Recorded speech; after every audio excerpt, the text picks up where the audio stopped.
জলিল ভাই, আমাদের ৭১-এর মহান স্বাধীনতা যুদ্ধ, এই যুদ্ধে কুষ্টিয়া একটি অনন্য ভূমিকা পালন করেছিল এবং কুষ্টিয়ায় শুরু হয়েছিল প্রতিরোধ যুদ্ধ, যেটি বাংলাদেশের একটি অনন্য দৃষ্টান্ত এবং বাংলাদেশে প্রথম যে পাকিস্তান আর্মির বিরুদ্ধে প্রতিরোধ যুদ্ধ গড়ে তুলেছিল। এইটা আমরা শুরু করেছিলাম 30 এবং 31শে মার্চ। প্রথমে 30শে মার্চ থেকে আমরা শুরু করি, যেটা 31শে মার্চ পর্যন্ত গড়ায়। সেই যুদ্ধ এবং যুদ্ধ পূর্ববর্তী বেশ কিছু ঘটনার অগ্রসেনা হিসাবে আপনি ছিলেন। তো সেখানে আমরা জানি যে সেই স্বাধীন বাংলার পতাকা উত্তোলন করেছিলেন এবং পরবর্তীতে ছাত্র জনতাকে নিয়ে আন্দোলন শুরু করেছিলেন। তারপরে সেই পাকিস্তান আর্মিদের বিরুদ্ধে যে কুষ্টিয়ার প্রতিরোধ যুদ্ধের যে পটভূমি, সেই পটভূমির একটা অন্যতম নায়ক হিসেবে আপনি কাজ করেছেন। তো আমরা আজকে যারা আছি সবাই আমরা কুষ্টিয়ার প্রতিরোধ যুদ্ধে অংশগ্রহণ করেছি, সবাই আমরা প্রত্যক্ষভাবে সেই যুদ্ধে অংশগ্রহণ করে পাকিস্তান বাহিনীকে আমরা পরাজিত করেছি। আপনি আব্দুল জলিল, আপনি সেই সময়ের ছাত্রলীগের একজন নেতা, জয় বাংলা গোষ্ঠীর একজন নেতা এবং আপনি তদানীন্তন ছাত্র সংগ্রাম পরিষদের একজন অন্যতম নেতা। তো আপনার কাছ থেকে আমরা আজকে শুনতে চাই সেদিনের ঘটনা। 10 মিনিট সময়। ঠিক আছে, আপনাকে ধন্যবাদ। মূলত মুক্তিযুদ্ধ ছিল একটি জনযুদ্ধ। জাতির জনক বঙ্গবন্ধু শেখ মুজিবুর রহমানের আহ্বানে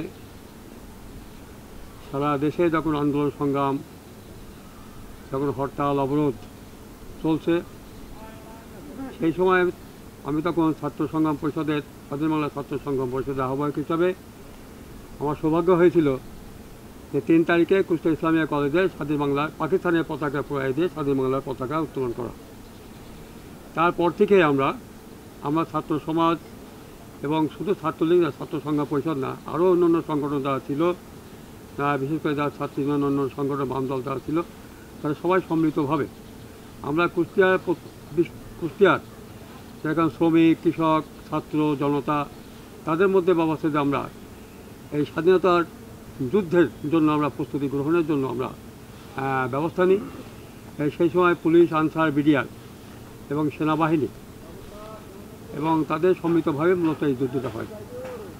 আমরা যখন ব্যবস্থা যে জয় বাংলা বাহিনী তখন 23 তারিখে, এই কথাটা বলতে হয় এই কারণে যে 23শে মার্চ সেদিন ছিল পাকিস্তান দিবস।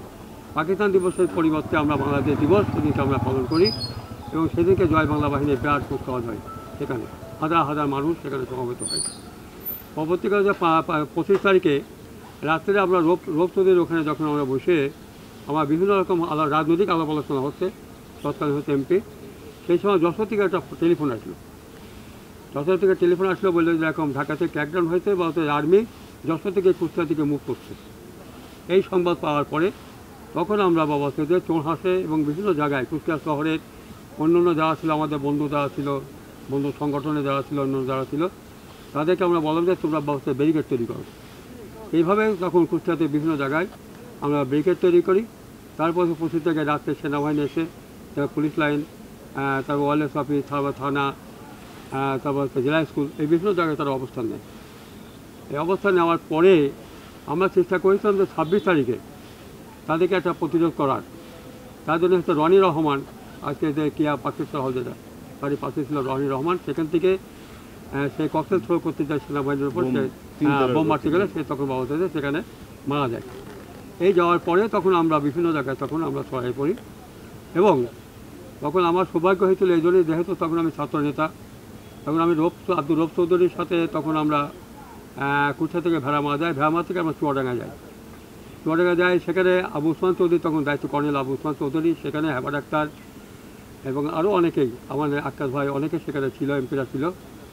সেখানে পরবর্তীকালে এটা আসে আবু উসমান চৌধুরী, এটা আসে কী বলে আজম চৌধুরী, ক্যাপ্টেন আজম চৌধুরী আসে।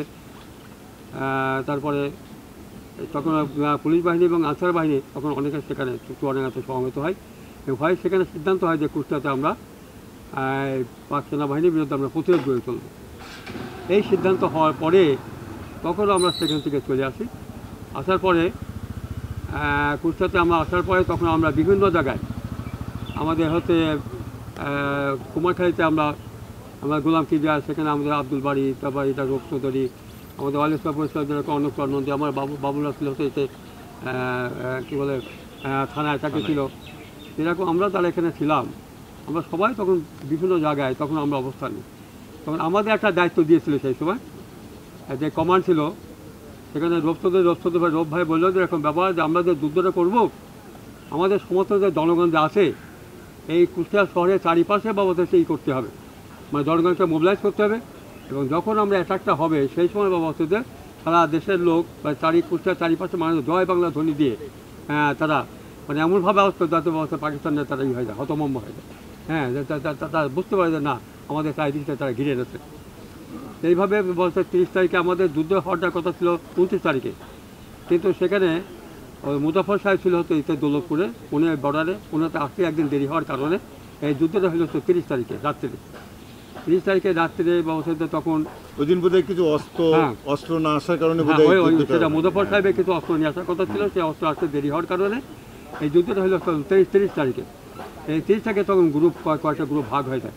একটা তো আবু রুসমান চৌধুরী ছিল হতো এতে মারখাদা এই সাইডে, আদম চৌধুরী ছিল হতো এতে না আদম চৌধুরী আইছিল আর কি, মুভ করেছে। কুষ্টিয়াতে মুভ করার পরে ওরা এসে নীল হতে জেলায় ছিল কোনো অবস্থান, এরকমভাবে বিভিন্ন যারা ছিল, মনির যারা ছিল হতে পয়লেস অফিসে, এইভাবে তারা সব সেনাবাহিনী, বিডিআর, আর্মি, আনসার এবং বাবাসে আমরা যারা মুক্তিযোদ্ধা, আমাদের যারা সংগ্রাম পরিষদের যারা ছাত্র ছিল তারা, এবং এদেশের যারা কুষ্টিয়াতে যারা লোকালি যে সমস্ত আনসার মুজাহিদ যারা ছিল তাদেরকে আমরা বাবাসেতে তারা বিভিন্ন জায়গায় ভাগ হয়ে বাবাসে আমরা এই যুদ্ধটা করি।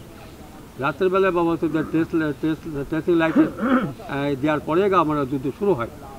যুদ্ধ শুরু হওয়ার পরে সারাদিন ধরে যুদ্ধ চলে, সেই তাই সারাদিন যুদ্ধ প্রবল যুদ্ধ হওয়ার পরে তারপর দেখা গেল যে রাতের অন্ধকারে পাক বাহিনীর অবস্থায় তারা পড়ানোর চেষ্টা করলে পরে পরবর্তীকালে আমার সকালবেলা 31 তারিখ আমরা সকালবেলা আমরা কুষ্টিয়ার মধ্যে প্রবেশ করলাম, কুষ্টিয়াতে আমরা প্রবেশ করলাম এবং কুষ্টিয়াকে আমরা বাবদ 16 দিন আমরা মুক্ত রেখেছিলাম। 17 তারিখে 17 মার্চ তারিখে আবার পাবনার থেকে এক মানে পাক বাহিনীর এক এসে আমাদের কুষ্টিয়া দখল করে নেয়। তখন আমরা কুষ্টিয়া ছেড়ে ব্যবস্থিত দিকে তখন আমরা ইন্ডিয়াতে চলে যাই। এই হচ্ছে ব্যবস্থা আমাদের আর কি এখানে। আচ্ছা, আপনার কাছে আবার পরে আসবো। আমরা আসি আমাদের স্বপন নাগ, উনি যুদ্ধাহত মুক্তিযোদ্ধা। ওনাকে আমরা সেই সময় পেয়েছি ছাত্রলীগের একজন নেতা হিসাবে, কর্মী হিসাবে, ছাত্র সংগ্রাম পরিষদেও ছিল। তো সেই সময়ে আপনিও প্রতিরোধ যুদ্ধে অংশগ্রহণ করেছিলেন একটা ব্যাপক সংখ্যক ছাত্র জনতাকে নিয়ে, সেইখানে আপনার অভিজ্ঞতা একটু বর্ণনা করেন। 1971 সাল আমরা জাতির পিতা বঙ্গবন্ধুর ডাকে 7ই মার্চের ভাষণের পরে আমরা প্রতিটা দিন আমাদের আপনাকে দেখছি বলছি, আমাদের 7ই মার্চের ভাষণের পরে আমরা উদ্বৃত্ত হই এবং সেই উদ্বৃত্ত হয়ে আমরা সেই সময় ছাত্রলীগের কর্মীবৃন্দ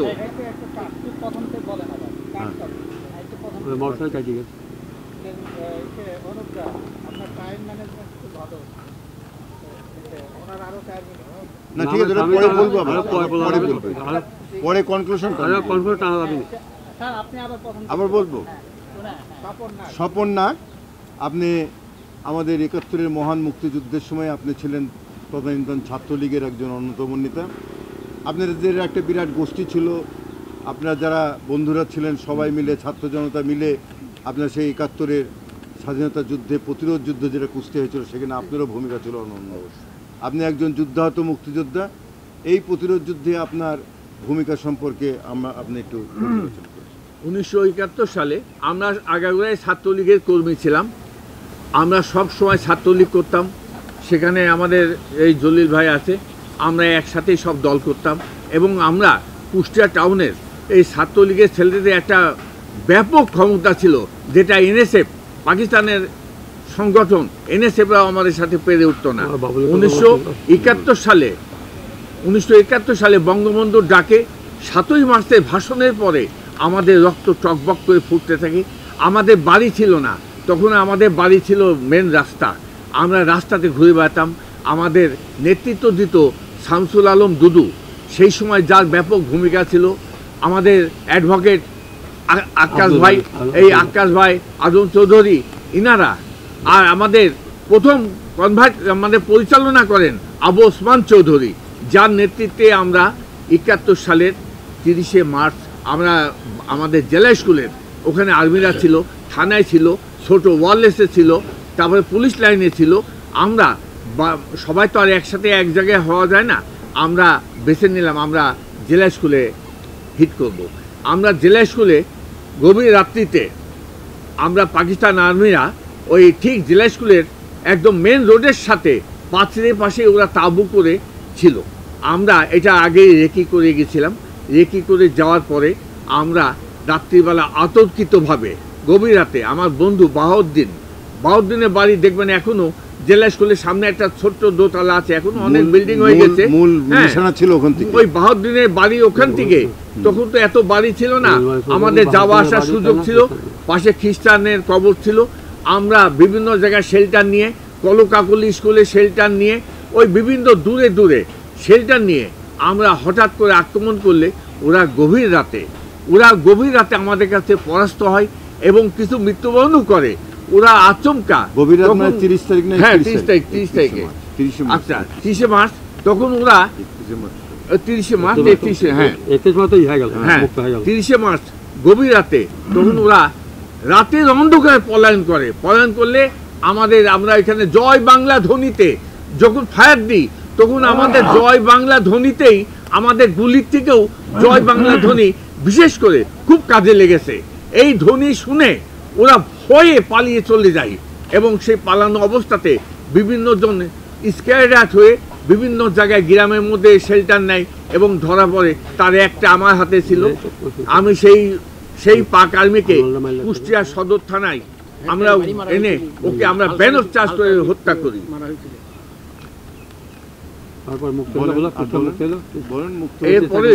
এরপরে যখন আমরা এই মুক্ত করে ফেলি, ওই সেই সময় আমরা কুষ্টিয়া টাউনে একটা বন্দুকের দোকান ছিল, সেই বন্দুকের দোকান আমরা, হ্যাঁ, এটা নদীদের বাড়ির সামনেই মেন রাস্তাতে এই বন্দুকের দোকান লুট করি এবং সেই সময় অস্ত্র আমরা গ্রহণ করি। এবং পাক আর্মিরা, আমরা দুটো ভাই ছিলাম, শ্যামল নাগ আর স্বপন নাগ। আমাদের যে সংগঠন ছিল আমলাপাড়ার, লিয়াকত, কায়ম, আনারুল, বিভিন্ন সবাই, আমরা একটা খুব শক্তিশালী গ্রুপ ছিলাম। আমরা সারা রাত দাপায় বেড়াতাম। আমাদের খাবার আল্লাহ তাআলা ম্যানেজ করে দিত। আমাদের খাবার বাড়িতে হতো না, আমাদের খাবার রাস্তাঘাটে যেখানে সেখানে হতো। আমরা সেই খাবারকে অস্ত্র হাতে নিয়ে, সেই সব অস্ত্র নিয়ে আমরা বিভিন্ন জায়গায় মুভ করি এবং পাক আর্মিকে আমরা প্রতিহত করি। এ প্রতিহত করার জন্যে পাক আর্মিরা যখন শুনেছে বন্দুকের দোকান লুট করেছি, DIB 1 ছিল, তিনি আমাকে দেখেছে। তারা পাক আর্মিকে স্টেটমেন্ট দেয়।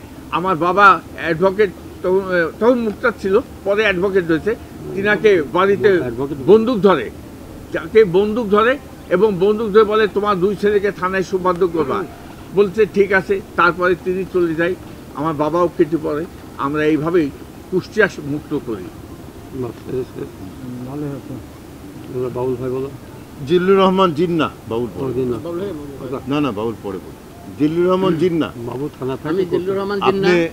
আপনি ওই সময় ছাত্র ইউনিয়ন, তখন কুষ্টিয়া শহরে অত্যন্ত শক্তিশালী একটি সংগঠন, ছাত্র সংগঠন।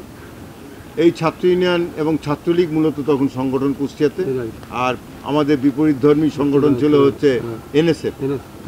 আমরা 69 সালের থেকে সম্মিলিতভাবে একসাথে ছাত্র ইউনিয়ন এবং ছাত্রলীগ, আমাদের গণ আন্দোলন, স্বাধীনতার আন্দোলন, বিভিন্ন আন্দোলনে আমরা একসাথে লড়েছি কুষ্টিয়া শহরে।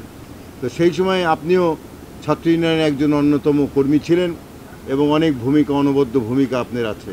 সেই কুষ্টিয়া শহর তখন ছাত্র ইউনিয়নের ছেলেদের প্রকম্পিত ছিল। আপনি সেই সময় প্রতিরোধ যুদ্ধে ছাত্র ইউনিয়নের যে ভূমিকা, ছাত্র ইউনিয়ন, ন্যাপ, কমিউনিস্ট পার্টি, তাদের যে যৌথ ভূমিকা, সেই ভূমিকায় আপনি অবতীর্ণ ছিলেন। তা আপনার যে বক্তব্য, সেই সময় আপনার যে জানা অজানা বিষয়, সেগুলো আপনি বলার জন্য অনুরোধ জানাচ্ছি। 1971 সালের 25শে মার্চ রাত্রি আমরা কিছু বন্ধু বান্ধব মিলে ওই রাত জাগি এবং আমরা দেশে যে চরম একটা ক্র্যাকডাউন হতে চলেছে এই খবরটা আমরা আগে থেকেই পাই। 25শে মার্চ রাত্রি আমরা বন্ধু বান্ধব সব মিলে আমাদের সংগঠনের ছেলেপেলেরা মিলে আমরা ওই রাত সারা রাত জাগি এবং ওই রাত্রি দেখি পাকিস্তানের হানাদার বাহিনী কুষ্টিয়াতে প্রবেশ করছে। তখন আমরা সকালবেলা দেখি যে সব রাস্তায় রাস্তায় পাকিস্তানের সেনাবাহিনী টহল দিচ্ছে। আমরা তখন কিছু রাস্তা ট্রেন যেগুলো ছিল স্লিপার ছিল ওইগুলো তুলে সেনাবাহিনীর গাড়ি চলাচলে বিঘ্ন ঘটানোর চেষ্টা করি এবং যখন ওরা তাক করে তখন আবার আমরা দৌড় দিয়ে চলে যাই। জয় বাংলা স্লোগান দিয়ে আমরা প্রতিরোধ যুদ্ধে তখন থেকেই ঝাঁপিয়ে পড়ি। তারপরে কুষ্টিয়া শহর যখন সেনাবাহিনীর পুরো নিয়ন্ত্রণে চলে আসলো আমরা তখন বিভিন্ন এলাকায় শহরের পার্শ্ববর্তী গ্রামে আমরা যাই আশ্রয় নিই এবং একটা প্রতিরোধ যুদ্ধ যখন শুরু হবে কুষ্টিয়াতে চিন্তা করা হলো যে কুষ্টিয়াকে কিভাবে মুক্ত করা যায়। 29শে মার্চ রাত্রি 29শে মার্চে হওয়ার কথা ছিল, সেটা 30শে মার্চ রাত্রি যখন প্রতিরোধ যুদ্ধ শুরু হয় আমরা তখন দল বল নিয়ে জয় বাংলা স্লোগান দিয়ে বিভিন্ন প্রতিরোধে ঝাঁপিয়ে পড়ি।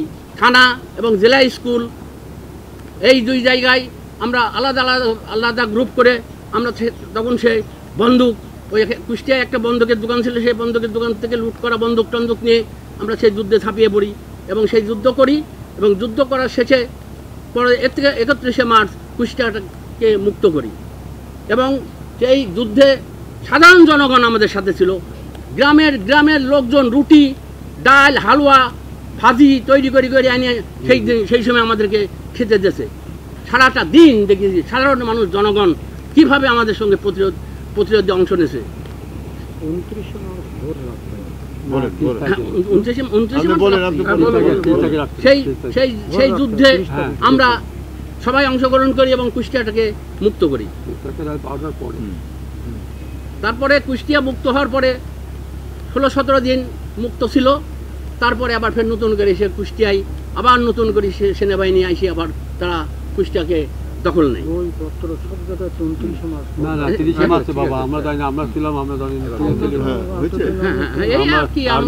আমরা এখান থেকে বিভিন্ন ভাবে ভারতে গিয়ে এখান থেকে প্রশিক্ষণ নিয়ে। কমরেড রফিকুল ইসলাম, আপনি সিপিবির সভাপতি কুষ্টিয়া জেলা শাখার ছিলেন।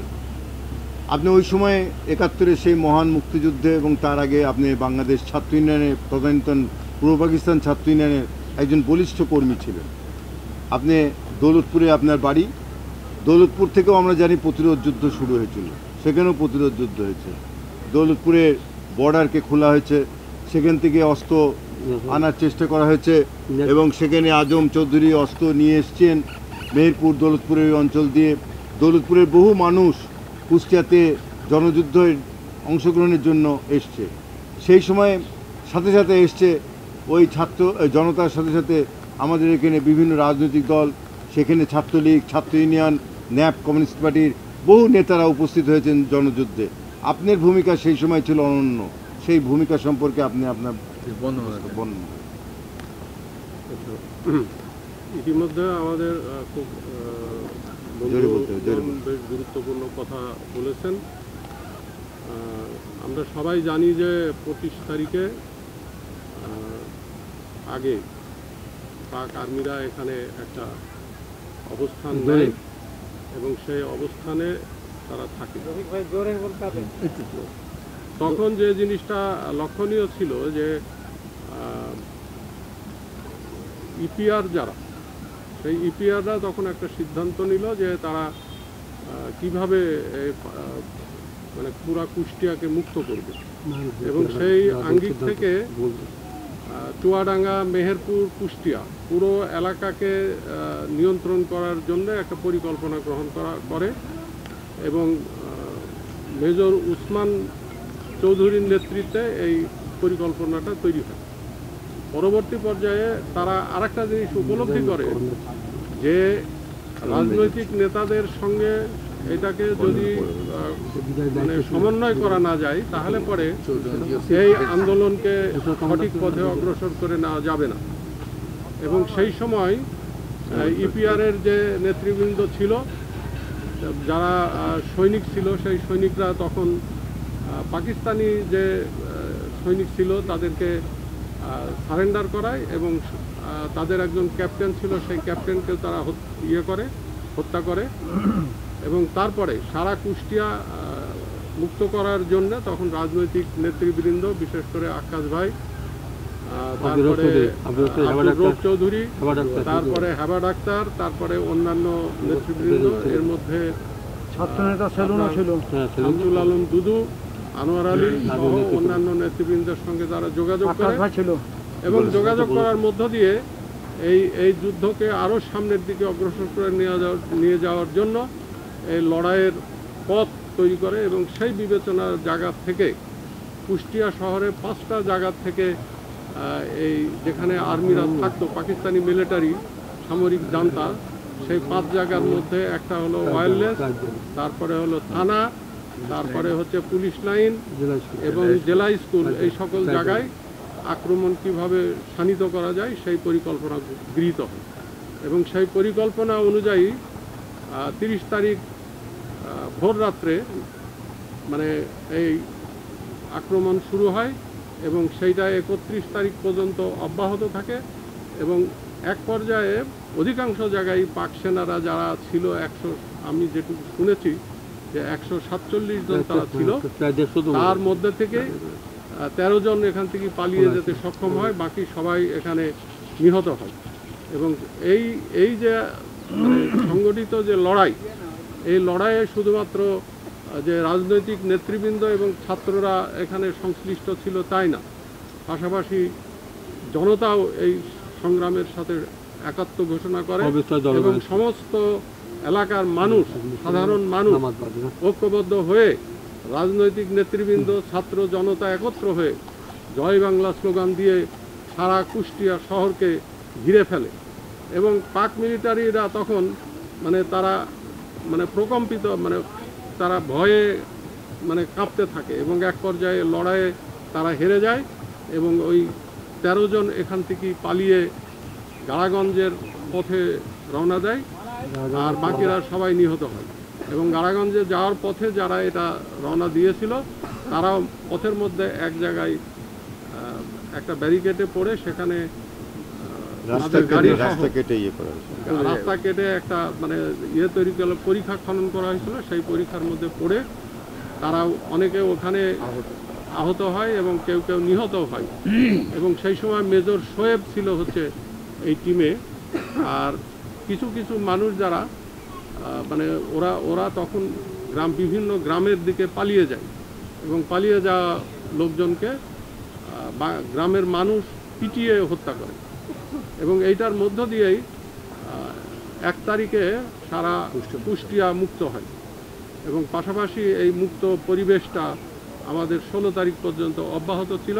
17 তারিখে মুজিবনগর সরকার সেখানে শপথ গ্রহণ করে এবং পরবর্তী পর্যায়ে পাক আর্মিরা আবার নতুন করে সংগঠিত হয়ে তারা থেকে যশোর ক্যান্টনমেন্ট থেকে তারা আবার এসে এবং উপরের থেকে ইয়ার সাপোর্ট নিয়ে তারা এখানে আবার। তবে এইটুকু যে কথা আমরা বলতে পারি যে কুষ্টিয়ার মানুষ দীর্ঘ 16-17 দিন এইটা কুষ্টিয়াকে শত্রুমুক্ত, হানাদার মুক্ত রাখতে সক্ষম হয়েছে। সবাইকে ধন্যবাদ। মিজানুর রহমান বাবুল 1970 সালে একজন 70 সালে দুরন্ত ছাত্রনেতা এবং তার যে চাহনি, তার যে দীপ্ত কণ্ঠস্বর, এগুলো ছাত্র সমাজকে অনেক প্রলুব্ধ করত। সেই নেতা মিজানুর রহমান বাবুল ছাত্র ইউনিয়নের তখন সাধারণ সম্পাদক ছিলেন, সাংগঠনিক সম্পাদক ছিলেন। সাংগঠনিক সম্পাদকের দায়িত্ব। তো 70-71 ছাত্র ইউনিয়ন মানে কুষ্টিয়া শহরে একটা ব্যাপক ভূমিকা পালন করছে এবং সেখানে দুর্বার গতিতে তারা ছাত্র সমাজের কাজ করে যাচ্ছে। সেই সময়ে আমাদের সাথে ছাত্রলীগের বিভিন্ন আন্দোলন সংগ্রামে আমাদের দেখা হয়েছে, আমরা একসাথে আন্দোলন সংগ্রাম করেছি। সেই সময় আপনার ভূমিকা ছিল অনবদ্য। আমরা সেই ছাত্র ইউনিয়নের একজন নেতা হিসাবে আমাদের 1971 সালের যে প্রতিরোধ যুদ্ধ কুষ্টিয়াতে, সেই যুদ্ধে ছাত্র ইউনিয়নের যে ব্যাপক ভূমিকা, ন্যাপ কমিউনিস্ট পার্টির যে ব্যাপক ভূমিকা, সেখানে আপনি ছিলেন অগ্র সৈনিক। সেই সৈনিক হিসাবে আপনার যে সেই ভূমিকা, সেই ভূমিকার কিছু বিস্তারিত বিবরণ আপনার দেওয়ার জন্য অনুরোধ জানাচ্ছি। আজকের এই মহতী অনুষ্ঠানে যারা এসছেন তাদের সবাইকে আমি কুষ্টিয়াবাসীর পক্ষ থেকে ধন্যবাদ জানাচ্ছি এবং আমার সহসাথী 71 রণাঙ্গনের যুদ্ধ সাথী যারা আছেন, যারা জীবিত একত্র হইতে পরে পারবো কিনা আমি জানি না, তো আমাদের সকলকে আল্লাহ পাক হায়াত দারাজ করুক, দোয়া রাখি। তো আমি বিস্তৃত ব্যাখ্যা বিশ্লেষণের মধ্যে যাব না, সকলেই অনেক কিছু বলেছেন। কুষ্টিয়াতে একই সঙ্গে একই সময়ে 5-6 জায়গায় আক্রমণ করায় ভোর রাত্রে এবং এর সিগন্যাল বাল্ব কুষ্টিয়ার আমার বন্ধু মাসুক আমার সঙ্গে ছিল। মাসুকের মেয়ের শ্বশুর বাড়ি অর্থাৎ প্রফেসর নুরুজ্জামান সাহেবের বাড়ির ওই বেল্ট থেকে সিগন্যাল বাল্ব দেয়, রেড লাল মতন, এবং তার আগে বিডিআর এবং সব জায়গায় সব কিছু সেট আপ থাকে, পুলিশ এবং বিডিআর স্পেশালি, তখন ইপিআর এবং বাংলাদেশের স্বাধীনতা যুদ্ধের প্রাথমিক এবং সব সময় তাদের ভূমিকা খুব গৌরবোজ্জ্বল ছিল। তো আমরা খুব দুরন্ত একটু ছিলাম, ছাত্র ইউনিয়ন করতাম। ছাত্র ইউনিয়ন, ছাত্রলীগ, ন্যাপ এরা সব ভ্রাতৃপ্রতিম পার্টি, আমরা একই তীর্থের যাত্রী।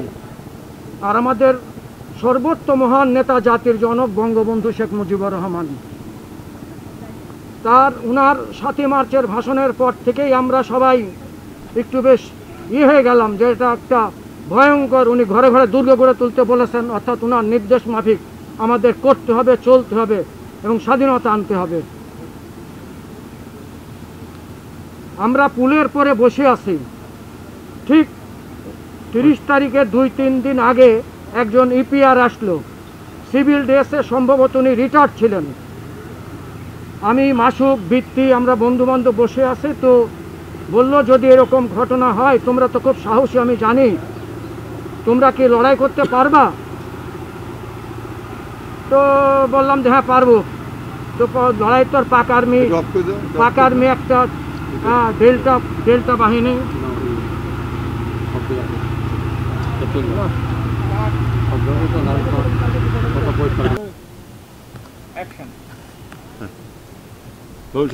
যুদ্ধ শুরু হওয়ার আগে, থানাক্রমণ আমরা যেটা করেছিলাম তার আগে 2-3 দিন আগে একজন বিডিআর আসলো, সম্ভবত উনি প্রাক্তন ছিলেন, এই কুঠিপাড়া টিকেপাড়ার দিকে থাকতেন। উনি এসে বললেন যে দেখো পাক আর্মির অত্যাচার, খুন খারাপি মেরে ফেলছে, তোমরা তো সাহসী ছেলে, যদি তোমাদেরকে বলি প্রতিরোধ করতে হবে, লড়তে হবে, পারবা? তখন আমি, মাসুক, বৃত্তি, বাবুল, মহি, এরকম অনুপ বোধহয় ছিল, অনুপ ছিল ওই সময় পুলের পরে। আমরা মনুপ বাড়ি আমলাপাড়া হলে রাত দিন আমাদের সঙ্গে থাকতো, রাত দিন আমাদের সঙ্গে, 24 ঘন্টা আমাদের এখানে। তা আমরা বললাম যে হ্যাঁ পারবো, খালি হাতে তো হবে না, তো এর অস্ত্র দেবে কিনা? বললাম, জিজ্ঞেস করলাম, মানে আমাদেরকে খুলে বললো না, তোমরা কি পারবা কি না এই পর্যন্ত বলে গেল। তারপরে দেখি যে 30 তারিখে রাত্রে ওরা 10-12 জনা আর কয়েকটা পুলিশ, আমার বাড়ির কাছে পুলিশ ক্লাব আর কয়েকটা পুলিশ এবং আরও অস্ত্র ফাতে নিয়ে এসে আমাদেরকে দিল, বললো চলো লড়তে হবে। বললাম যে খালি আমরা সব জায়গায় সেট আপ আছে। তো বললো ওয়েট, বললো ওই সিগন্যাল উঠবে, ওই যুগের দিক থেকে রেড একটা সিগন্যাল উঠবে, ওই সিগন্যাল উঠলে অ্যাট দ্য সেম টাইম সবাই অ্যাটাক করতে হবে। তো তাহলাম যে সব জায়গায় বললো সব জায়গায় তো আমাদের লোক সেটা আছে, আপনাদের চিন্তা করতে হবে না, আপনারা খালি থানা। এবং আমাদের জোন হচ্ছিল খোদাদাত খান রোডের মাথা, ইসলামিয়া কলেজের গেট টু রূপ চৌধুরীর বাড়ি। এই ট্রাফিক বলে আপনি এই বেল্ট থেকে চরম। তো আমাদের যাতায়াতের পথ হচ্ছিল আমার বাড়ি খোদাদাত খান রোডে, কিছু দূর যে ডাইন দিকতে সিরাজ ডাক্তারের বাড়ির গলি দিয়ে, হেদায়েত স্যারের বাড়ি দিয়ে গলি দিয়ে, খুব ভালো একটা চোরাই গলি, এইখান দিয়ে আমরা সব গেলাম, যে ফাইট শুরু করে দিলাম, চরম ফাইট, সে ভাবাই যায় না।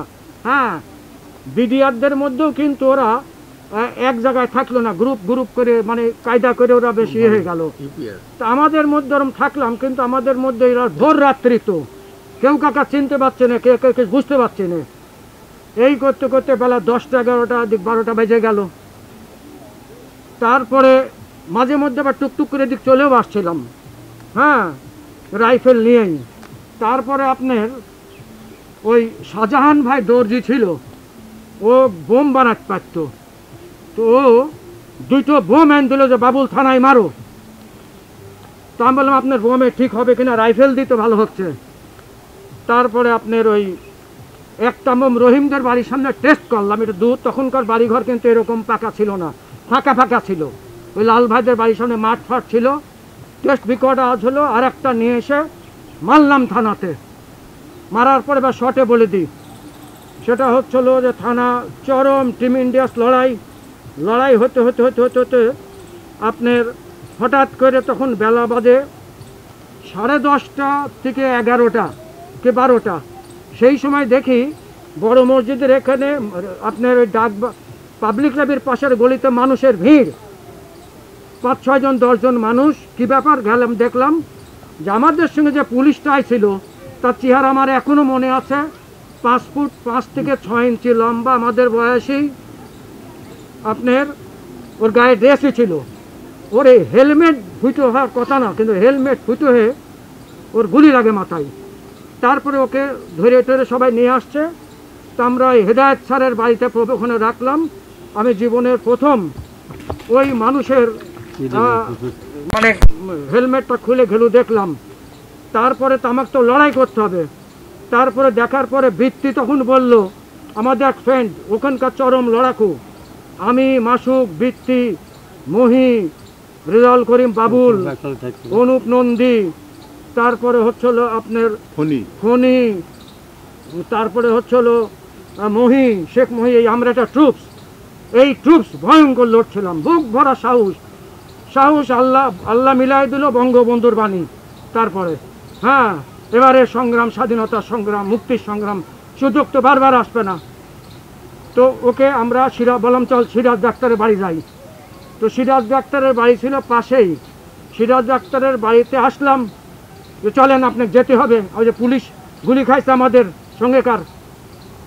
সিরাজ ডাক্তার ভয়ে কাঁপছে, ভয়ঙ্কর, আসবে না, সবার তো একরকম সাহস হয় না।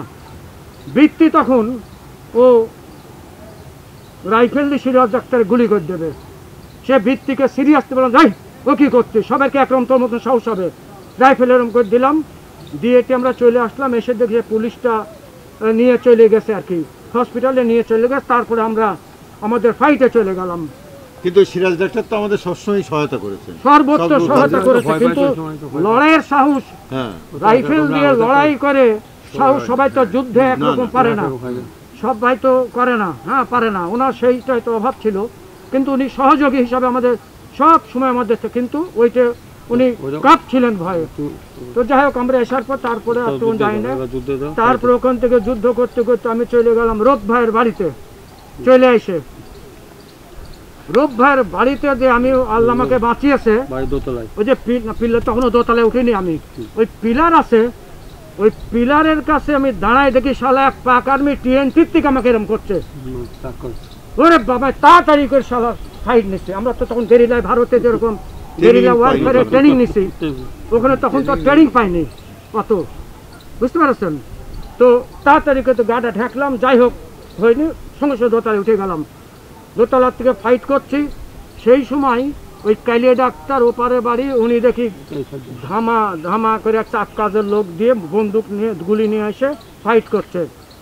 তো এই ফাইট করছি, এই ওখানে আমি লাহড়ি ভাইকেও দেখেছি।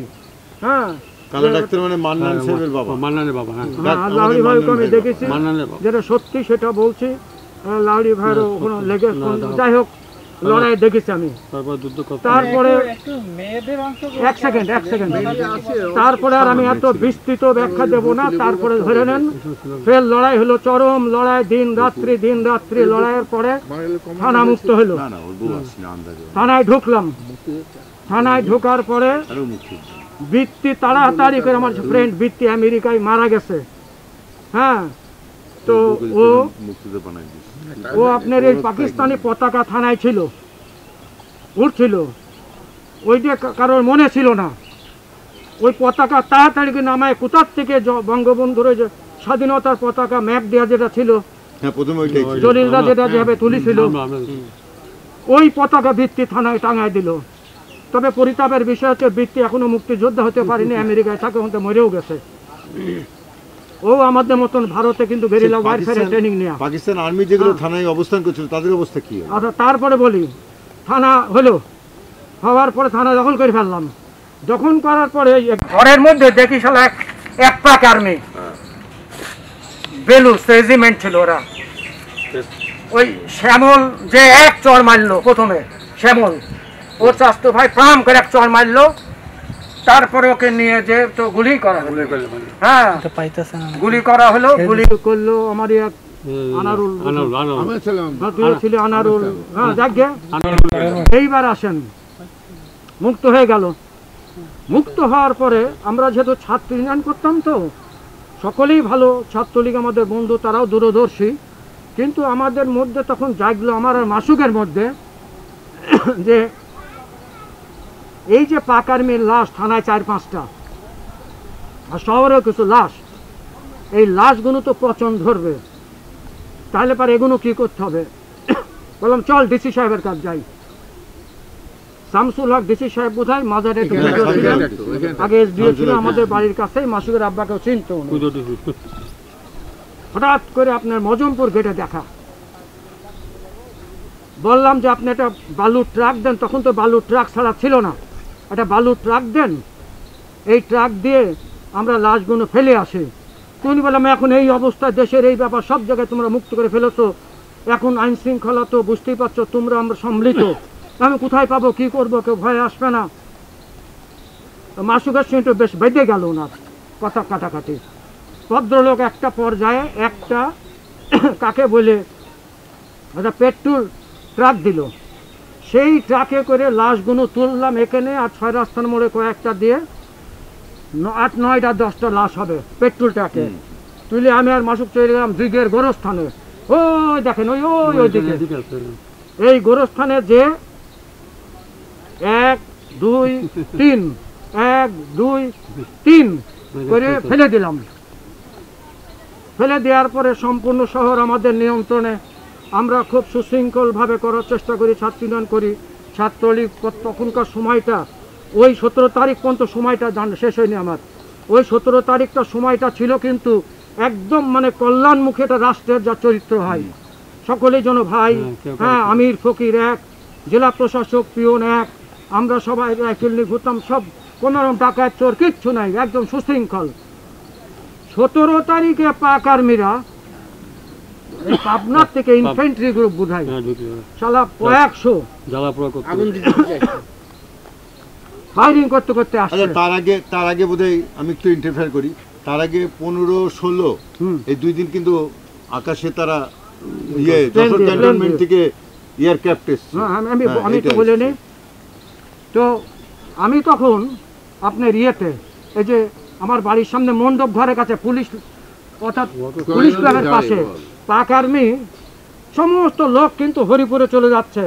পাক আর্মি তখন ওই যে ওরা প্লেন দিয়ে আক্রমণ করছে। আমি তো 303 দিয়ে তো আর প্লেন মারা যায় না, যেহেতু কাছাকাছিও আসছে, কাছাকাছি বলতে মানে এফেক্টিভ রেঞ্জের মধ্যে না, বা তা হবে বেশ বাম্পিং মানে বোয়িং করে ব্রাশ করছিল প্লেন থেকে।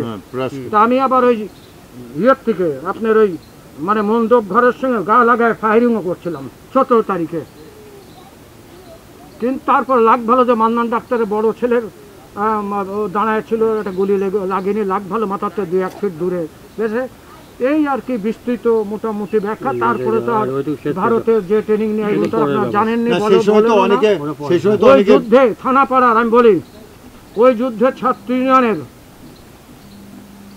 বিশেষ করে ওই গেট, বর্তমান ইসলামিয়া কলেজের গেট, খোদাদাতখনগড়ের মাঠার থেকে রোদ চৌধুরীর বাড়ি, এই বেল্টে কিছু বিডিআরের সঙ্গে আর এই পুলিশের সঙ্গে আমাদের যারা, আমি, মাসুক, বৃত্তি, খুকা, ডেঞ্চু বাবুল, রেজাউল করিম বাবুল, অনুপ নন্দী, তারপর হচ্ছে হলো ফণি ইত্যাদি আরও 2-4 জন দিয়ে ট্রিমিন্ডিয়াস লড়াই করে যাও। মানে আমি নিজেই হতবাক হয়ে যায় এখন, ভয়ঙ্কর লড়াই। আমি কিন্তু প্রচুর লড়াই করেছি, ট্রেনিংয়ের পরেও লড়াই করেছি আমি। তো যাকে আপনাদের সবাইকে এই স্মৃতি, আমাদের সাথে তারেকরা এসেছিল, পুরাদার তারেকরা এসেছিল, এই স্মৃতি আর খুব মানে একটা বড় প্রাউড যে এই জীবনের, সেটা হচ্ছিল যে মহান মুক্তিযুদ্ধে ইয়াং ছিলাম এবং যুদ্ধে এই পতাকা, এই স্বাধীনতা, হ্যাঁ, বঙ্গবন্ধুর ডাকে যে আজকে আমরা তখন লড়াই করে নিয়ে আসতে পেরেছিলাম। It is our proud. হ্যাঁ, ধন্যবাদ। আর কয়েকটা জিনিস জানতে চাই, যেমন মুক্তিযুদ্ধের সময় দেখা গেছে যে কুষ্টিয়ার যুদ্ধের পরে হলো, যেমন অলিউল বাড়ি চৌধুরী একটা বের করতেন, তারপরে জয় বাংলা পত্রিকা বের করতেন উনি, তারপরে মশাল একটা পত্রিকা বের করতেন বোধহয়, মশাল বের করতেন, ওয়ালিল বাড়ি চৌধুরী বের করতেন। আর হচ্ছে এরকম 3টে পত্রিকা, 3-4টে পত্রিকা, একটা স্থানীয় 4টে পত্রিকা। তারপরে স্বাধীন বাংলা বেতার কেন্দ্রেও, স্বাধীন বাংলা বেতার কেন্দ্রে আমাদের এখানে ছিল, আমাদের এখানে আপনি রাজু আহমেদ ছিলেন, বাংলাদেশের অন্যতম খলনায়ক যিনি ছিলেন পরবর্তীতে, তিনি ওখানে তার ভূমিকা রেখেছেন। আর হচ্ছে মেহেরপুরের বাবুয়া বোস, প্রসেনজিৎ বোস বাবুয়া, আর হচ্ছে আমাদের কল্যাণ মিত্র বিশিষ্ট নাট্যকার, না আব্দুল জব্বার গান গিয়েছে। এটা হচ্ছে গানের কথা বলছি না, প্রথম কিন্তু যে সঙ্গীতটা এসছে সেটা হচ্ছে আব্দুল জব্বারের কণ্ঠ দিয়ে স্বাধীন বাংলা বেতার কেন্দ্র, এবং সেটা কুষ্টিয়ার মানুষই কিন্তু প্রথম স্বাধীন বাংলা বেতারের উদ্যোক্তা। আচ্ছা, আবার আসছি। তারপরে শোনেন 1 সেকেন্ড, জব্বার ভাই কিন্তু কলকাতাতে আপনার হারমোনিয়াম বাজিয়ে গান গেয়ে কয়েক লক্ষ টাকা তুলে শুনেছি আমরা। আমরা আবার প্রতিরোধ যুদ্ধের ব্যাপারে, ওই সময় যে ধরেন যে এই যে 16 এপ্রিলে পাকিস্তান আর্মি 17 এপ্রিলে ক্র্যাকডাউন করলো, ওই সময়কার অবস্থা কেমন ছিল? কারো কি এরকম কোনো প্রশ্ন? হ্যাঁ, ওই সময় আমরা যখন অতর্কিতে শুনে ফেললাম যে আমরা পাকিস্তান আর্মি মুভ করেছে, তখন আমাদের তো অনেক দোষ ছিল। ওই সময় আমরা পাকিস্তানের বিরুদ্ধে যেভাবে প্রতিরোধ করেছি, তাদেরকে হত্যা করেছি, এবং কুষ্টিয়া আপামর জনগণ বাংলাদেশের মধ্যে সব থেকে মনে হয় শ্রেষ্ঠ যোদ্ধা। তার কারণ বাংলাদেশে প্রথম আমরা কুষ্টিয়ায় মুক্ত করি, আমাদের দেখা দেখি সারা বাংলা মুক্ত করি, এবং পাক আর্মিদের যে হেলিকপ্টার থেকে যে আমাদেরকে বিরাজ করা হয়েছে গুবনাথ টাউনে, গুবনাথ মণ্ডপের সামনে, ওই বন্দুক দিয়ে মারা যায় না। আমাদের তো বুদ্ধি ছিল না, আর উপরে আসলেই মারতে হয়, একটা রেঞ্জ আছে, সেই রেঞ্জে আসলে মারতে হয়। আমরা 3 পরে উঠে মেরেছি, ঈশ্বর আমাদেরকে বাঁচায় রেখেছে যে আমরা বেঁচে গেছি, নাই সেদিকে বিরাশে আমি শেষ হয়ে যেতাম, আমার সামনে দিয়ে ধুলো। অনেক লোক মারা গেছে। কুষ্টিয়াতে পাক আর্মি যে হত্যা করেছে, যে অত্যাচার করেছে, এটা বিরল দৃষ্টি। এই জন্যই যে আমাদের এই এলাকায় ঘরে ঘরে আমাদের এলাকায় শহীদ। আমারই এক মারপেটের ভাই পুলিশ অফিসার ছিল, পাক আর্মি তাকে নিঃসংস হত্যা করে। কুষ্টিয়ার চেয়ারম্যান বিহারি ছিল নবী বক্স, সেই নবী বক্সকে আমরা হত্যা করি। এগুলো ফেলা হবে কি করে? রাস্তায় যখন টেনে আনি, 1 ট্রাক মৃত পাক আর্মি ছিল, বিভিন্ন লোক ছিল, তাদেরকে ওই গাড়ির মধ্যে তুলে দিই, সেটা বড়বাজার নদীর ঘাটে, নদীর চরে, এই নদীর পাকিস্তান আর্মি, আমরা সব ফেলে দেওয়া হয়। পাকিস্তান আর্মিরা যে অত্যাচারটা কুষ্টিয়া করেছে, যে ধ্বংসলীলাটা কুষ্টিয়া চলেছে, এটা হচ্ছে 16 তারিখের ক্র্যাকডাউনের পরে। 16 তারিখ ক্র্যাকডাউনের পরে তারা এসে নির্বিচারে আগুন দিল। প্রথমে আগুন দিল, যার কারণে কুষ্টিয়ার রাস্তার 2 ধার দিয়ে বহু বাড়ি ঘর পুড়ে গেল, ছাই হয়ে গেল। আমরা আমাদের বড় বাজার তো পুরো ছাই হয়ে গেল, মাটি হয়ে গেল। আর হচ্ছে কুষ্টিয়া শহরে সব লাইন আপ করে, থানাপাড়ায় বিশেষ করে আমাদের অধিকাংশ ভারতে বিশেষ করে বেশি মানে লাইন আপ করে তাদেরকে ব্রাশ ফায়ার করে মারা হলো। এইভাবে কুষ্টিয়া শহরটাকে যে মানুষকে মারলো এবং এই আগুন দিল, এটা মূলত 16 তারিখে তারা আসার পরে, ওই 16 তারিখে আসার পরে, এবং কুষ্টিয়াতে 16 থেকে 20 এই 4-5 দিনে 17 থেকে, এই 17 থেকে 20 থেকে 25 এই 10 দিনের মধ্যে কুষ্টিয়াটাকে ধ্বংসলীলা চালালো তারা এই সময়টায়। এবং ব্যাপক ব্যাপক কুষ্টিয়া শোনেন, হরিপুরের এই জনগণ বলা যায় যে জনযুদ্ধে ব্যাপক নির্বিচারে জনযুদ্ধে এই হরিপুরের জনগণের ভূমিকা আছে। চরম চরম অবদান আছে। এইটা যেরকম যেরকম আমরা যখন আক্রমণ করি, থানা আক্রমণ করি, লাঠি সুতা নিয়ে থানা আক্রমণ করেন, তখন এই সমস্ত বেল্টে চলে আসে হরিপুরের মানুষ, তীর ধনুক, এই কি বলে লাঠি লাঠি ঝাল কালারে যে ঢোল বাজায়, এটা নিয়ে ও তো একবার যদি 2000 লোক এরকম করে, এই যে প্রেরণা, এই যে মাস অ্যালায়েন্স, মাস যে আমাদের সঙ্গে একটা কানেক্টেড, যে আমরা আসি তোমরা লড়ো, এই যে ইঙ্গিত, এতে আমাদের লড়াই কিন্তু আরো প্রেরণা যোগায়। নট অনলি দ্যাট, 17 তারিখে যখন পাক আর্মি ওই যে আসে, আমি যে বললাম প্লেনে গুলি করে, সেই সময়ও ইনোসেন্ট পাবলিকে হরিপুরের নৈকো, তখন নদী, এইটা হরিপুর। হ্যাঁ নদী থাকতো ওই পর্যন্ত, তাদের নৈকো সব ওপার থেকে নিয়ে এসে মা বোনদেরকে হেফাজতের সঙ্গে তারা ওপারে নিয়ে গিয়েছে। টিম ইন্ডিয়ার ঘটনা, এই মানে বোঝানো যাবে না সেই দৃশ্য, সেই অবস্থান না হলে পারে। আচ্ছা, এবার আমরা অনুপ্রন্দে কথা কেউ বলছে না। এবার অনুপ্রান্তে বলবে। আমরা বলে দিই, এবার আমাদের কুষ্টিয়াতে অনুপ নদীর একটা ব্যাপক ভূমিকা ছিল। সেই ভূমিকা সেই 71 ওই দিনে কি হয়েছে, এবং আমরা কত তারিখে পাক আর্মি আসার পরে আমরা ইন্ডিয়ায় ট্রেনিংয়ে চলে যাই, হায়ার ট্রেনিংয়ে, সেই ভূমিকা একটু কথা বলার জন্য আসলে আমাদের পিছনে নদী, এই নদীটা কিন্তু কুষ্টিয়ার জন্য একটা আশীর্বাদ ছিল এই সময়। এটা ছিল এখন আশীর্বাদ। আপনারা এখন যে নদীটা দেখছেন, এই নদীটা কিন্তু তখন এত ছোট ছিল না। আপনি যেখানে বসে দাঁড়িয়ে আছেন, এখানেও নদী ছিল, নদী পার। এটা অনেকটা নদী, আমরা নদীর পাড়ের উপরে প্রায় বসে আছি, ধরেন ওইখানে গিয়ে নদীর পাড়, আমরা নদীর মাঝখানে বসে আছি। এই নদীটা ছিল তখন আশীর্বাদ, যার কারণে কুষ্টিয়া শহরটা হচ্ছে নদীর কুল দিয়ে, কুষ্টিয়া শহরটা হচ্ছে নদীর কুল দিয়ে, এবং এই নদীর কুল দিয়ে হওয়ার কারণে নদীটাকে আমরা বেস করে আমরা কিন্তু চারদিক দিয়ে এই মুক্তিযোদ্ধারা যারা তখন প্রতিরোধ যুদ্ধে অংশগ্রহণ করেছে, তাদের মেন উদ্দেশ্য ছিল চারদিকে। আমি তখন ছাত্র ইউনিয়ন করতাম, আমি কুষ্টিয়া শহর শাখার সভাপতি ছিলাম, আমাদের প্রদীপ পালও ছিল আমাদের সাথে।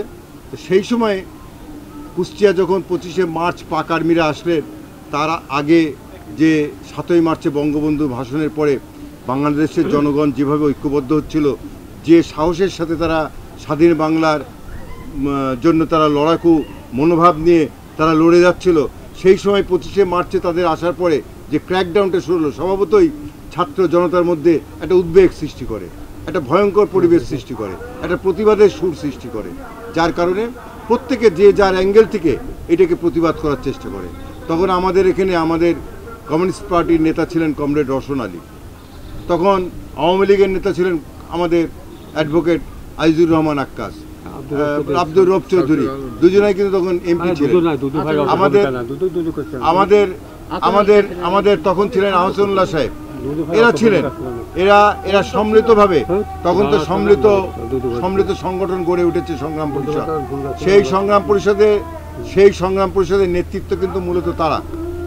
আমরা যারা তখন ছাত্র ছিলাম, যুবক ছিলাম, আমরা কৈশোর ছিলাম, আমাদের সময় ভূমিকা কিন্তু তাদেরকে ফলো করা, এবং তাদের নির্দেশ অনুযায়ী সারা কুষ্টিয়া কিন্তু তখন ওইখানে কুমারখালীতে ছিলেন কিবরিয়া সাহেব এমপি, তারা কিন্তু এসছেন, তারা সম্মিলিতভাবে আলোচনা করেছেন, করে তারা একটা প্ল্যান চক আউট করেছেন।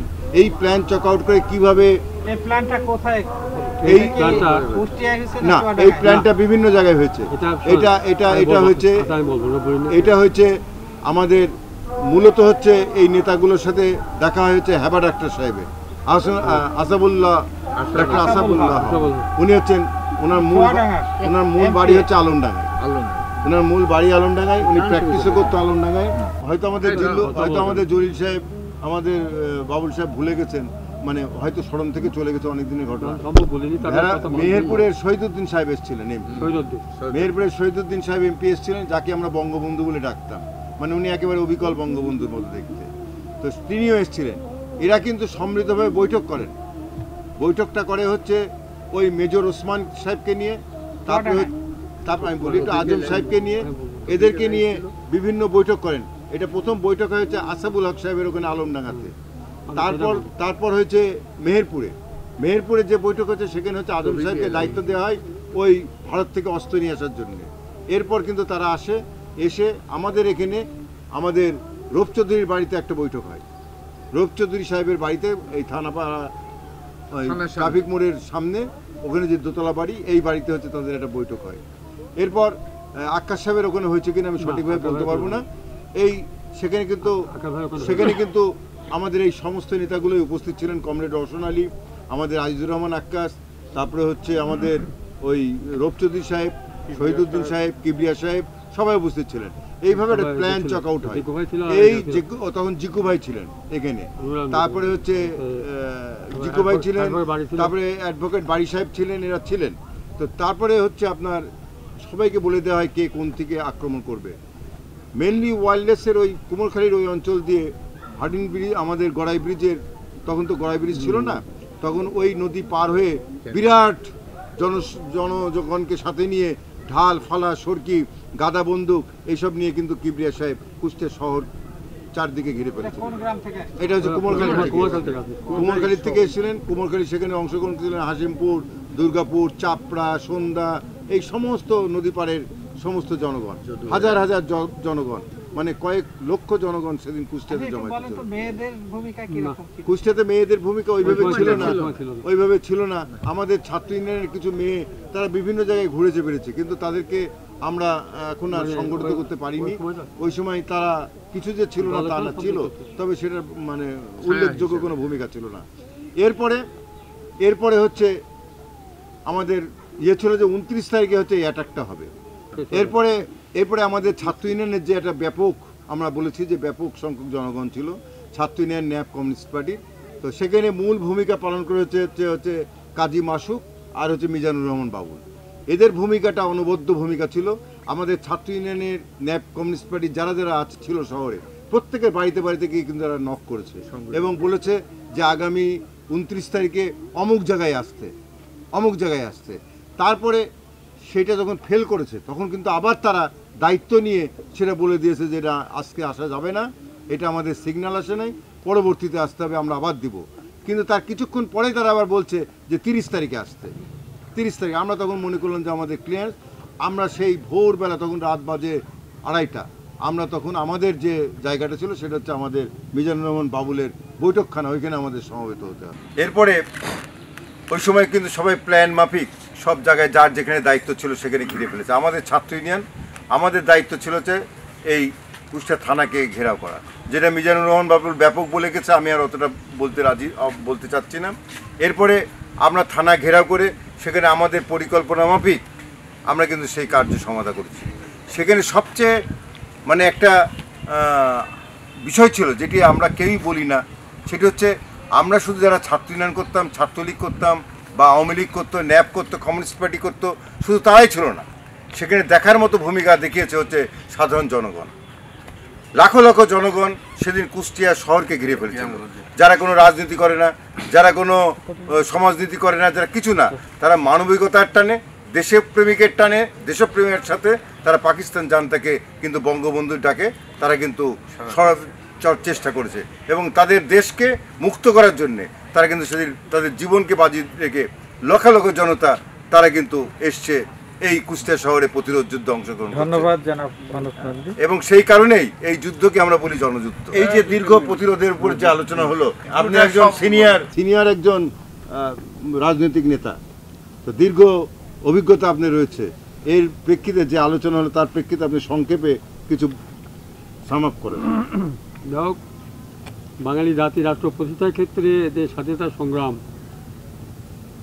এই সংগ্রামের ব্যাপারে যে জাতি জনকের আহ্বানে সারা দেশের মানুষই, কৃষক, শ্রমিক, মেহনতি মানুষ, ছাত্র জনতা সবারই ছিল অংশগ্রহণ, এবং অংশগ্রহণ ছিল বলে আজকে দেশ স্বাধীন হয়েছে। এটাকে অনুরূপভাবে কুষ্টিয়াতে আজকে আমরা যারা ছাত্রলীগ করতাম, আমি সেই সময় ছাত্রলীগের সেন্ট্রাল কমিটির মেম্বার, কুষ্টিয়ার সভাপতি, আমাদের এখানে রাজনৈতিক নেতৃত্ব যারা ছিল আওয়ামী লীগের এবং আজকে ন্যায় কমিউনিস্ট পার্টি, তাদের জাতীয় নেতৃত্ব, তাদের ছাত্র সংগঠন এবং শ্রমিক কৃষক সবাই সম্মিলিতভাবেই আমাদের ব্যবস্থায় যে যুদ্ধটা পরিচালিত করা হয় এবং যার ফলেই কিন্তু আজকে আমাদের কুষ্টিয়ায় একটা আমাদের হাতে সেই সময় কোনো ঢাল নাই, তরল নেই, কিছুই না, আমাদের কাছে কোনো প্রশিক্ষণ আমাদের নাই, অস্ত্র নাই। তারপরেও একমাত্র অনুপ যে কথাটা বললো সেটা হচ্ছে এই জনগণের যে স্বতঃস্ফূর্ততা, জনগণের যে অংশগ্রহণ, এই জনগণের বিপুল জনগণের অংশগ্রহণের মধ্যে দিয়েই কিন্তু আজকে এই প্রতিরোধ যুদ্ধটা সফল করা সম্ভব হয়েছে। আমি মনে করি যে এই ক্ষেত্রে কুষ্টিয়ার জনগণের সময় রাজের নেতৃত্ব সহ যারা এই পুলিশ, বিডিআর, আনসার, মুজাহিদ, শ্রমিক সব সর্বস্তরের মানুষেরই তাদেরই ব্যবস্থা যে একটা ছিল অংশগ্রহণ ছিল এবং তারা একটা বলিষ্ঠ ভূমিকা পালন করেছে। আজকে এটা হচ্ছে বাংলাদেশের একটি মানে দৃষ্টান্ত হয়ে আছে বাংলাদেশের এই প্রতিরোধ যুদ্ধ। আমাকে কুষ্টিয়ার ব্যবস্থা দিয়ে কুষ্টিয়ার জনগণকেও ব্যবস্থা দিয়ে আমরা ইতিহাসের পাতায় যে আপনারা যেভাবে ধরে রাখার জন্য আজকে চেষ্টা করছেন, অনেকে এরকম চেষ্টা করেছে, অনেকে লেখালেখি করেছে, অনেক বইপত্র হয়েছে। তাতে আমি মনে করি যে কুষ্টিয়ার মানুষের যে শুধু এই ব্রিটিশ ভারতের সময় কিন্তু প্র্যাকটিক্যালি এই কুষ্টিয়ার মানুষের অনেক অবদান আছে ওই সময়েও, এবং দেশ স্বাধীনতার যুদ্ধেও কুষ্টিয়ার মানুষের সবচেয়ে অবদান বেশি এবং যার কারণে আজকে ব্যবস্থায় স্বাধীন বাংলার এতে যে সরকার যে গঠন করা হয় এটা কুষ্টিয়াতে করা হয়। তৎকালীন যেহেতু বৃহত্তর জেলা ছিল কুষ্টিয়া, মেহেরপুর, অবশ্যই রাজধানী, সাংস্কৃতিক রাজধানী যেরকম জাতীয় রাজধানী হচ্ছে সেরকম কুষ্টিয়াতে। তো সর্বদিক দিয়েই কুষ্টিয়ার সাংস্কৃতিক অঙ্গনে বলেন, রাজনীতি অঙ্গনে বলেন, আজকে মানে স্বাধীনতার যুদ্ধে বলেন, তাদের সবচেয়ে অগ্রণী ভূমিকা পালন করে এবং আমরা জানি যে ভবিষ্যতে জাতির জন্য কোনো দুষ্কর্ম হবে আবার তারা পালন করবে। আমার আশীর্বাদ। আমরা একটা কাজ করি না ভাই, একটু লাস্ট একটা সিনেমা নেই, আমরা সব দাঁড়াই, হ্যাঁ আমরা একটা জয় বাংলা স্লোগান দিয়ে দিই। হ্যাঁ, জয় বাংলা, জয় বাংলা, জয় বাংলা, জয় বাংলা।